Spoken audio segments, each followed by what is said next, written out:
If you want to accept payments through Lovable using Stripe, here's exactly how to link them step by step.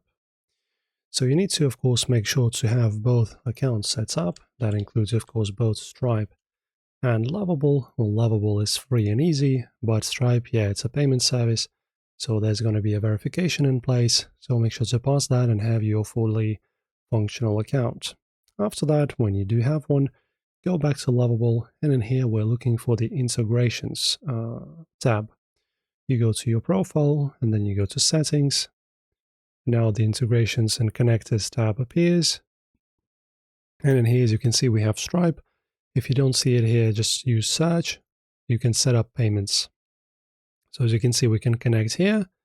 It's enabled, and you don't even need to necessarily connect it, as you can see. And once connected, you can set your default currency, payment methods, or any subscription or one-time payment options.